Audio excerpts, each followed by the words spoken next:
I don't think fundamentally anything has changed in the way America is towards new businesses, and it's a great place to run and start a business. That's for sure. I think it's going to stay the same for a long time. And that is around the talent, around a lot of things, the capital and the market size and everything else that comes with it. However, what we've seen in the past week is the huge amount of uncertainty that was caused based on a very swift and swift action that didn't have any grace period. And that is something that makes you think twice before you make the next move, whether it's the same country or hiring the next person that requires a sponsorship for a visa, or fundamentally and sadly, it might force some people to think about your place of birth when they want to hire you, because although it's not legal, but we've seen that the potential of being discriminated when it comes to traveling abroad, whether it's a business trade show or a seminar, is high.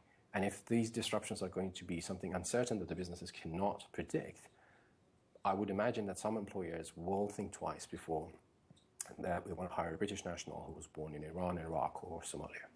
Are you disappointed that Theresa May hasn't made more of a stand against Donald Trump for this? I felt that our Prime Minister is trying to cater too much for the current administration in the hope that probably she gets a trade deal that's badly needed as a result of Brexit. But that kind of made her response very weak and meek. What would you like to see the rest of the tech sector doing, the likes of Google and Facebook? Do you think these companies should be making a stand against Mr. Trump on this issue? I understand the predicament that the company has when it comes to a political issue. Usually companies don't want to avoid that, and I think that's the right thing to do for many businesses. And I think, while I think larger companies should get involved in this, I don't think it should be at a political level. I think it's a very practical level. It could help a lot of smaller businesses. Frankly, applying for an H-1 visa or a sponsorship even in the UK is a costly and very cumbersome process that needs to go. Companies need to spend time on and hire people for. Now, if a small business like ours is affected by this disproportionately, I can completely imagine there are more companies that are completely affected the same way. The problem is, confronting something like a presidential executive order in a federal court is a very costly and specific business which we cannot afford. So what happens is, with a stroke of a pen, we lose employees that cannot come back to work.